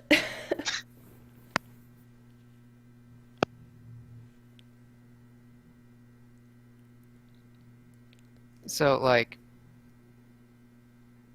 you know it's not like Dark Souls? What? Dark Souls. I agree with that. No. Just no. Okay, Well, so is there anything else you wanted to say about The Binding of Isaac or anime show? me? No. Actually, everything that you've said about The Binding of Isaac's made me want to play it. It's an interesting game. It's a deep hole to fall in. You don't have to fall as deep as I did. It's definitely not like I'm pretty sure most. I wonder what the average playtime is on this game. Probably like 30 hours, I would guess. Yeah, I would never have expected myself to like get this invested in this game. I never wanted to, but I kind of am. I think I'm mostly playing it right now as kind of like a Zen thing. Like I'm usually like listening to podcasts or something while I'm playing it. Yeah. But I mean, learning the game is really rewarding. Like eventually you just start to see like everywhere like these loopholes where like you can like I showed you myself breaking the game. Like there are multiple ways to break the game. And when I say break the game, I mean like just kind of like find multiple things that can work together to like exploit themselves so that you can get like unlimited items, basically. And there's even an achievement for it called You Broke It, where you get if you get 40 or more items in one run, you unlock that achievement, and I think you unlock an item for it. Like they're well aware that these loopholes like exist, and I think that's pretty cool.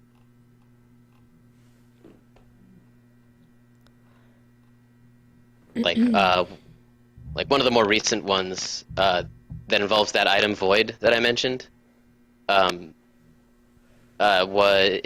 You can what was it? What did I do? So I found a trinket that makes it so that every time you pick up a coin, there's a chance for a bomb to fall on the ground. And one thing that you do to kind of progress in the game is that the shop has this donation machine where you give the shop money, you give the donation machine money, and as you give it money, the shop upgrades and gets bigger and more useful. Eventually, the donation machine gets 999 coins, and that's when you unlock the last thing to unlock. But after that, you kind of have this savings account, because every time you bomb the donation machine, some of that money comes out. So after that, you can kind of like just kind of take money from it on your future runs whenever you want it. And so I could bomb the donation machine and pick up the coins that it dropped, and get bombs because of that. And I don't remember how I used the bombs, but I used the bombs in a way that I basically could. Eventually, I ended up getting like every single item in the game, like like voided at the same time, so that every time I used that item, the game just exploded with like so much crap happening that I couldn't even keep track of it all. It was pretty fun. You like literally broke the game. Your graphics card couldn't put all those things. No, not. It didn't break the game, but just the items aren't just like damage the room. It's like very strange things that I don't know. Like there's one item called Data Miner, which turns the screen sideways 90 degrees, but doesn't actually move any of the hitboxes. So like the game does not. It's borderline unplayable. It also like randomly raises and lowers one of your stats permanently every time you use it. So that would happen. See, I could see the appeal of combining effects in interesting ways. Like, I think to me at least, that's a humongous appeal of playing something like a card game, where you're kind of you're digging through your collection and you're trying to see interesting synergies and interactions between card effects. Huh. And it feels a lot like constructing like a well-oiled machine, to where like actually like turning the crank on that machine isn't the interesting part. It's getting all the pieces together and just sort of like watching it unfold. You're like, yes, look at this glorious thing that I built. Yeah, yeah, that's actually a really interesting comparison you just made, considering I don't really like card games. But that's really that's a good point. I think for me, like some of the I can only really think of the obvious synergies. It's usually when I play in the game that I see two things combined together that I didn't realize would go together. Then I'm just like, oh, okay, crazy. But building a deck, that's kind of a very similar type of thing, type of thought process, I guess. It's cool. But yeah, I've probably rattled on enough about Binding of Isaac. So, yeah, Well, we've been Sorry, going was it for Joe? over an hour. Should we just wrap up the stream, or is there anything else you wanted to bring up? I kind of wanted to talk about Rocksmith, but I could save that for another day. You can talk about Rocksmith. What is Rocksmith? What is Rocksmith? Rocksmith is a rhythm game that I've been playing instead of Thumper. It's not a rhythm game though, right? It's a learn how to play the guitar game. No, yeah, it isn't. Well, okay, so it has a rhythm game. I think that's sort of like the curb appeal of Rocksmith. People will look at something like Rocksmith and they'll see, well, hey, this is like Guitar Hero. This is like that guitar game that I've been playing. Not that anybody plays those anymore. But Are those actually dead? Are those games really dead? Yes. Because didn't like a sequel, didn't like Rock Band 3 come out or something recent? No, Rock Band 4. It may have. As far as I'm concerned, like Rocksmith The era is of plastic instruments has definitely passed. yeah. So- As far as I'm concerned, Rocksmith is like the apex of like ultimately like what Guitar Hero was trying to like get to. Huh. I'm watching a video of it right now in muted. And I can definitely see it looks like Guitar Hero. It looks like a lot more complicated, but it looks like Guitar Hero. Like Yeah. you have notes flying at you. Yeah, so like so it has it has sort of like a score attack mode that's very, very reminiscent of what you would do on Guitar Hero, to where it's it's a rhythm game, except it's a rhythm game where you actually have to play real guitar segments using a real guitar. However, there's a lot more included in that package. There is lessons that teach you guitar techniques, like all sorts of guitar techniques. You have hammer-ons, you got pull-off, just how to hold the guitar, how to put the guitar. They even have a lesson on how to put your guitar strap on, which sounds stupid, but it actually helps me an awful lot. How were you doing it wrong before that? It's not that I was doing it wrong. It's just I had my guitar just a tiny bit too low. Huh. And just their advice of like, they're like, as a general rule of thumb, you want your guitar to be resting. But I think the way they put it was you want your guitar to be resting like at your diaphragm, like just below your breast, for easy, comfortable playing. You kind of look like a huge nerd when it's up there, but like I don't really care, whatever. You're not going to be cool and punk rock and metal. You can, you let your guitar hang nice and low. Anyway, so that's one of the things, and the lessons they're not just videos. I think there's only like 2 of them that are like videos that like show you how to play, but the rest of them are like, here, let's talk about the technique, and then we're gonna walk you through doing it, and they walk you through doing it as a rhythm game. And Oh, wait a minute. I'm not saying that to you. I'm saying that because I finally understand what I'm looking at with this game. Like, okay, you've got the whole guitar like down at the bottom. The notes are flying into places where you have to strum Yeah. it. Okay. And then, so they have that, and then what I think is perhaps one of the coolest features, especially for a beginner, which it's when I very, very first started playing, I probably spent the most time here, is they have something called the Guitarcade. And that's just a series of mini games that focus on very fundamental techniques for learning the guitar. So we're talking about how to bend strings, how to how to comfortably move across the strings, each individual string, to Oh, where that yeah. becomes second nature. They have how to move your hand up and down the fretboard. And these are all exercises disguised as mini games, to where you're trying to just achieve the highest score possible. That's really fucking cool. So like the mini game that I probably spent the most time with, just because I felt like it was probably like the most quintessential skill for playing the guitar, at least if you're playing the guitar with a pick, is something they call the String Skip Saloon. And that's where there's bad guys who will run down a lane. If they reach the bar, you lose. And each bad guy corresponds to a string on the guitar. So you have to strum that string. You don't have to play a note. You don't have to fret any notes. But you just have to hit the string and shoot the bad guy before he reaches the bar. And they start coming at you faster and faster. And before you know it, you're skipping across the strings very, very quickly, plucking the strings. And I spent a lot of time when I first started playing the game just with this. And I spent most of my time in the Guitar Arcade just because I felt like these are all just like fundamental building block skills. Just like Does the game suggest that you do that? Does the game like suggest things to do in a certain order? Or? It does actually. So there's one. It gives you missions, and just recommends that you go around and do these things in certain orders. But that's just sort of something that like I felt like I wanted to do. I've slowly, and that's another thing that I'll get into probably later about like sort of a drawback to Rocksmith is its curriculum is a little wonky. I think it's not entirely, and I guess I don't really have the prescription for a good curriculum for learning the guitar, because ultimately that's what Rocksmith presents to you is guitar learning software, sort of masked as a video game. And I think some of its curriculum is a little wonky.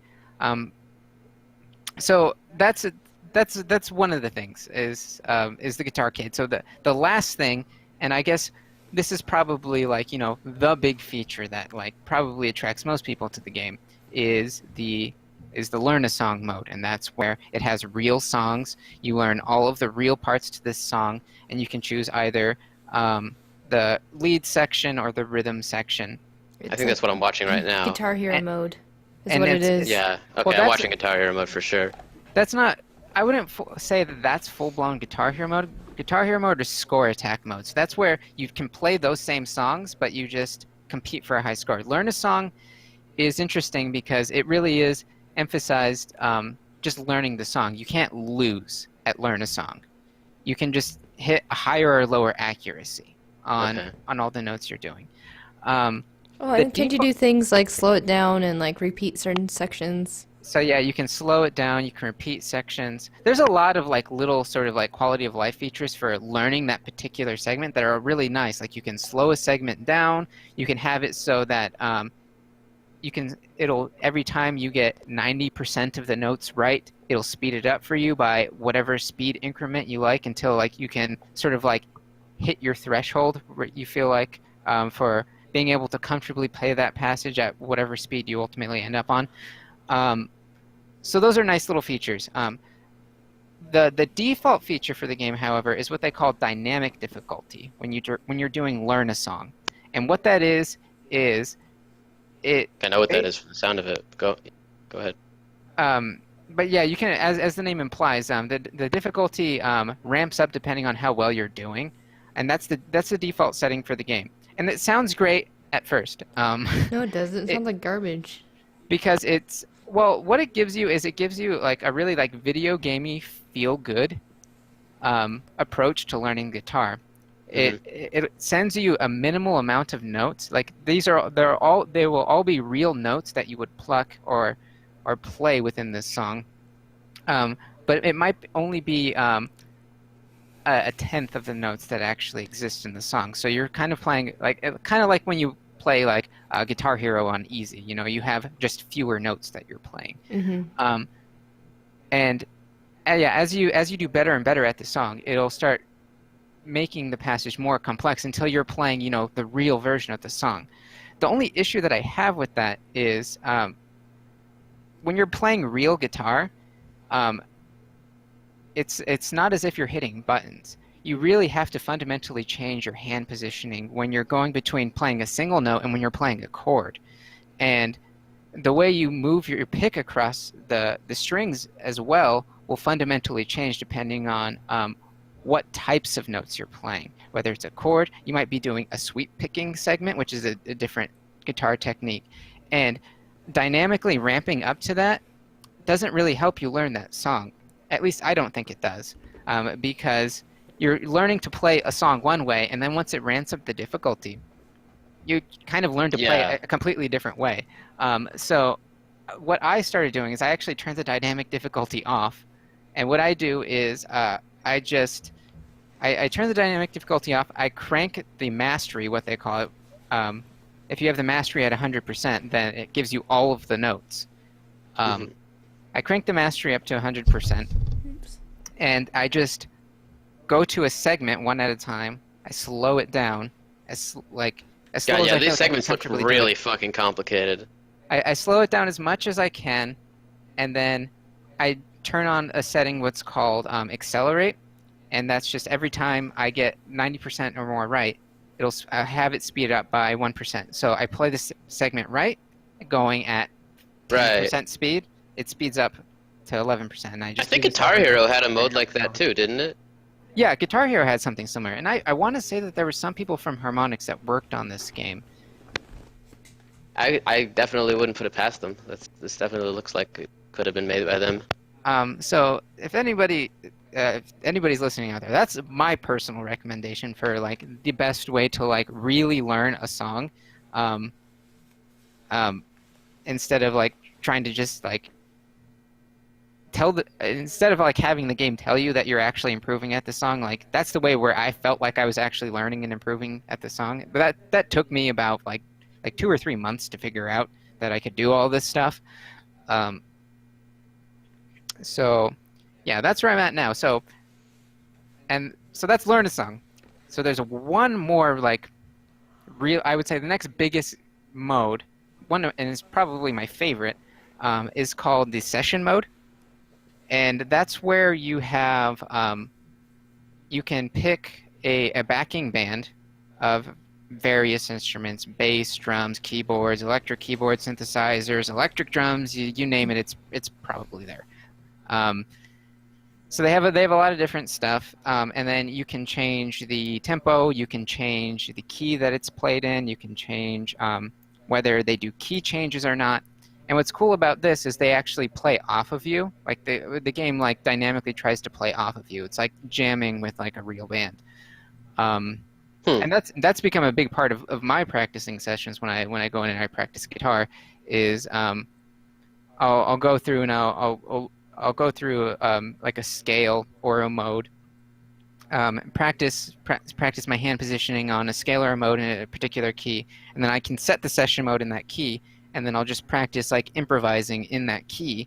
And I think that's an incredibly helpful tool. It's just it's one that's probably not quite as approachable as say like Learn a Song or the Guitar Arcade, but what is cool about Rocksmith is they kind of have like sort of like a ramp of things. It's just I don't think that their mission mode like intelligently tries to like ramp you up through sort of like this tiers of stuff you need to do, because like I think the unfortunate reality of learning guitar is you have to do a bunch of like tedious mundane crap before like you get to the stuff you really want to do. It sounds like they were trying to strike a balance between like having you actually learn the guitar and having you feel like you're enjoying a video game. It's like getting better at a video game, because video games, are made to tune, to make that like learning process like as enjoyable as possible, whereas guitar is an actual skill, right? It's not something that is meant to be fun to learn. It's something that you will learn because you want to learn it.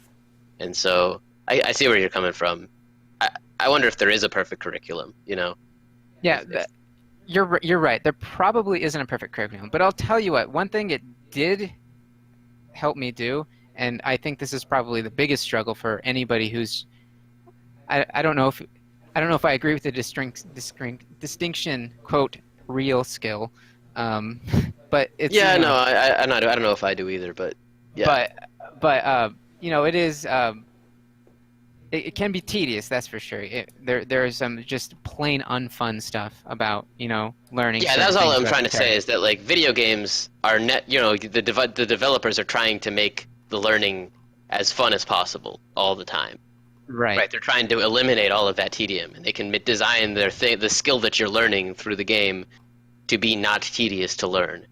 You Yeah, know? exactly. So if nothing else, Rocksmith, for me at least, succeeded in getting me over that initial humps because, you know, the initial hump of learning guitar is completely unfun once you get into like having Yeah, I never got over it. I to, started picking up at one point. and I think most people do, and I think Rocksmith really helps you get over that initial hump where it just gets you in the habit of picking up your guitar all the time. Right. Because that first little part, even if it isn't, you know, the best way to learn guitar, it just it gets you in the habit because you're just like, oh, I'm just gonna play this fun game for a while, Hmm.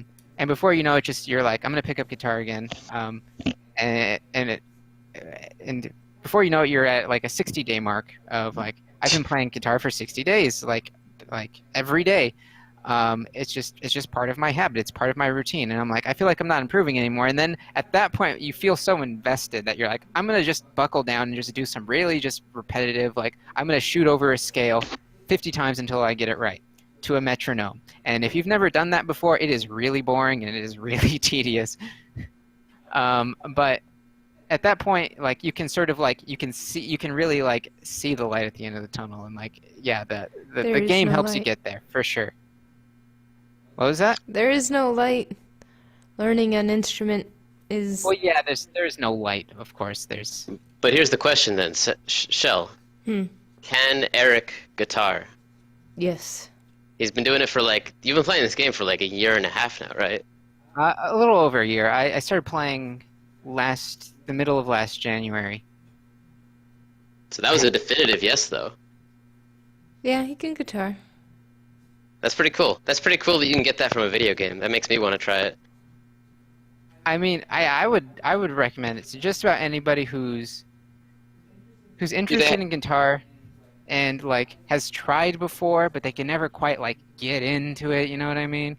Does Rocksmith support like? Is it just guitar, or do they have like anything for bass? They do. They do have it. They do have They a bass. do. Actually, it's Oh, way bass more segment popular for- amongst bass. Oh shit! That's because that's what I would be interested in. You and everybody else. Yeah. So actually, no, I think I have a video for you. You can probably see it. So I actually streamed myself improvising a little bit. It wasn't like it's not that great. It's just me like trying to improvise. It's practice more than anything. It's not like. Hold on, let me see if I can find it.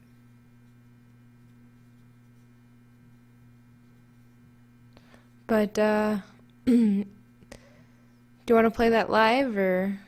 No, that's fine. That's fine. I don't know if I feel confident enough to play that live. I guess I did stream it live last time. But I'm saying, you can send it to him after the podcast. Yeah, I'll check it out. for sure. Anyway, so yeah, that's been my time with Rocksmith. I've learned a handful of songs. I would say about 10-ish or so now. Like, I don't really emphasize song learning that much. I don't think it's like that important. That's the thing you do to impress people. It's not the thing that's actually getting you better. You know, the instrument. Right. Like there are certain things, like I think like if you're gonna pick a song, like if you're learning the instrument, is like pick a song that challenges you and like really like work to just nail that song. It's only $40. I mean, the amount of crap you just described that's in this game made it seem like a $60 game. You do have to buy a cord to Yeah, hook up your guitar to the computer. Oh, she is absolutely correct, and it's okay. very So it is a $60 specific. game. It's very specific. Actually, the cord is like $40 by itself. Okay, so it's an $80 game. Yeah, Yeah. word of caution, and you know, plus the guitar. I was wondering about that actually. Like, how does this work exactly? But any old guitar Learned. will do. Learn to play in 60 days. Does it say that? That's what it says. Yeah. If you can do anything for 30 days, it's a habit. In 60 days, you can improve on that habit, surely. Coming soon, trumpet hero, trumpet smith. What, really? No, I was just joking. Coming soon. How to get your neighbors to Smith. catch you, call the police on you every day for 60 days. Evie Smith. I'm personally waiting for a didgeridoo Smith. Yeah, I want my xylophone smith, personally. For bagpipes, that'd be some good shit. Accordion Smith. I have an accordion actually. What? Why? Yeah, I inherited it from my grandma. It's like a really nice like antique. That's cool. Yeah. I don't think I'll ever use it for anything, but it's there. You should got, learn how like, to play it. It's got like jewels encrusted in it and stuff. It's like, Damn. yeah, it's a crazy little thing. An accordion? You have a jewel-encrusted accordion? That's like the most random thing I've ever heard of. Yeah, it's yeah, I do. Where do you keep that? It's at In my your- dad's house. In your jewel in a box. case? It's at my dad's house. It's in the closet that has all my other shit that I don't have anything to do with right now, like my game systems, like my old game systems and stuff like that. Yeah, actually, that's all that's there of value is like my game systems and games, and my accordion.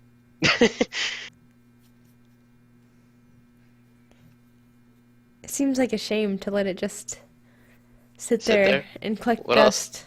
Am I gonna learn? I Yes. don't really want to learn the accordion. I just don't think it sounds good. And it's like a family heirloom, so you can't just sell it. No, I'm not gonna. Yeah, I wouldn't sell it. That'd be crazy. You just have to have it. You just, I don't know. Mhm. Yep. That's weird. I don't have any family heirlooms like that. Is I it actually have big? quite a few. It's an accordion. It's the size of a normal accordion. Do accordions come in varying sizes? I think they all do. come. I think so, yeah. Okay, well, it's like the width and girth of a computer monitor, like, or something. That's pretty There's that big. word again. There's Girth. There's the Girth. girth word again. It keeps coming up. Okay, can we talk about words for a second? Like, okay, so let's talk about the word moist. Is it really that bad? Because honestly, I've always thought people were like, have been gradually more and more overreacting to this word. So Personally, I think it's sexy. my sister has always, like literally since we were super little, has always just hated the word moist. It's just one of those things that I could always use to get under her skin. Nice. Although, I don't get it. Like, it's just, And I think the really, word- I really do think it's like a legitimate like reaction because I've had certain words like trigger little like, you know, ew response within myself, but you know, I don't have it for most words. I wonder what the deal is. I had a the friend that word didn't like moist. the word moist either. Yeah, and it's specifically moist. Maybe it's like the combination of vowels. Moist. Do they have a problem with the word Muay Thai? I don't think that's a word. I think you have to have the S at the very least. Muay Thai, it's a martial art. Moist. Moist. I think Moist. it's starting to sound bad, but that's just because of the way you're saying it. Well, I have like seriously 27 years of saying it all creepy like to get under my sister's skin. I can tell. You're a professional at this. This makes me moist. This cake is so moist. It's moist. You gotta baste your turkey so it'll be nice and moist. What other words like are just normal but like people just don't like for whatever reason? Chafe. Chafe. That's for good reason. You don't like chafe either? Does No, I chafe just think. do it Well, for I you? mean, there's no use for the word chafe that is not uncomfortable. Okay, I can see that. But moist can be sexy and delicious. Sure. Yeah, I think moist is sexy. Whatever. That's how I always thought of it. Like, I mean, what's the difference between like a girl saying that makes me wet and that makes me moist? Like, what's the difference? They both describe the same thing. Why is one of those like gross and the other one is not? I feel like the only difference is that, like, I don't know, like, actually no, I don't know the difference. I don't know, legit. But chafing is just like, ew, that doesn't sound good. It's like, Yeah, I can see that, but yeah, the thing about moist is it's super common too. You know, yeah. what's with that? Yeah, There's you the can word describe a dank. cake as being moist. And it's like, yeah. Dank is an awesome word. So like dank has like a history with me. Like at first I was like, yeah, dank, like a dank cellar. Okay, sure. I didn't think anything of it. And then it resurged. It reemerged when I was older. People were saying it to describe like tobacco or like something, you know, something that may or may not be illegal in certain states. Yeah. And then I was like, okay, that's fine because it's like it's better when it's wet. Sure. Dank means good. But then people started using it to describe like just anything that's good, something they really, really like. Like, man, that's bojangles dank. I just made up a new word, I think. It's dank. It's super dank. And for whatever reason, I just had a problem with that for a long time. I'm like, no, that's not. It's not wet. Isn't wet things bad sometimes? What about cool? Like if. Yeah, I know that, and Dank it became wasn't the new cool for a while. It did, yeah. And now lit is the new dank. Lit is the new dank, and they both, I think, have similar origins. And I like the word But- lit too. Oh yeah, holy shit, they do, don't they? I legit never made that connection. But like, yeah, it wasn't until it reached like meme status to where like, you know, where you saw like air horns everywhere and like flashing neon colors and obey hats and people smoking joints and 420 dank blaze it. Like once it reached that I love how territory, dank has this association with just like dank memes now. Like Yeah, somehow like- dank memes is now like a dank meme. yeah, That's once what it it reached is. once it reached that level, I was like, I really got on board the dank train. I've really been turned around on this word now. Now that it's reached true meme status. I wasn't a believer before. Well, I just get didn't it. really see the untapped potential of dank. Like people had really had to show me, and then I really saw the light. There's this rap song that I really like about the word dank by like these guys that rap about just like words and don't their songs don't actually have any fucking point. I'm gonna link it to you. It's awesome. Shell was a big user of the word dank, like before I got on board, and I remember you'd say it all the time. Do you remember that? Yeah, I still say it all the time. Well, yeah, you used to say it all the time, but you still do too. But at first, like, it kind of like bothered me. I was like, I still say the word dank all the time. but now, like, it's just like an everyday part of my vocabulary. Like, this is dank, that's dank. This fucking bread is dank, and dank bread would be gross, but you know what? This bread is good, so it's fucking dank. That's cool, man. See what I did there? That is cool. Cool is a dank word, man. I like all three, man. I'm excited and curious and looking forward to whatever the next stupid fucking descriptor word is. It better be as lit / dank as / cool as those other three. Well, there's on fleek, but I think that's even outdated. What the fuck did you just say? Yeah, what? On fleek? Get out of here On with fleek? that. Yeah, no, that's a real thing. No, that's it's like after so lit. 2017. But yeah, it's more to like I'm pretty sure even that's outdated. Spell it. On FLEEK. Fleek? Fleek. On fleek. On fleek. I hate the like- sound of that word, and I've never heard anyone say that word before. No, it's a thing. Are you sure Like- that's not like an Arizona thing, maybe? No. It's from like the really young kids, like kids who were like 12 or 13, like, and even then, like, I think it's outdated at this point because I remember hearing about this like 2 or 3 years ago. And Yo, I talk so to my that- 13-year-old cousin all the time, and I'm gonna ask him if he uses this word or if he's ever heard anyone use this word. I'm gonna ask him right definitely now. has. On Oh, he's fleek. asleep. Never mind. It's like On it's a lot like saying like on point. It's It's like saying it's the best. It's awesome. It's like oh shit, girl. That You know boob why I'm game not a on fan of fleek. this? You know why I'm not a fan of this word fleek? Is because it's not an actual word. Dank, lit, and cool are all actual words to begin with. You're like repossessing something that originally served another purpose. And fleek is just like some collection of letters that someone made up. It's like It's some Shakespearean shit. It's like Yeah, here, dude. this is a word now. It's like, what do these cool kids think they're fucking Shakespeare now? Like, get out of here. That's not dank. That's the opposite of dank. What's the opposite of dank? Dry. Gross. That's just dry AF, fam. TBH. I love the word SMH. fam. I love fam, actually. Fam is Brad.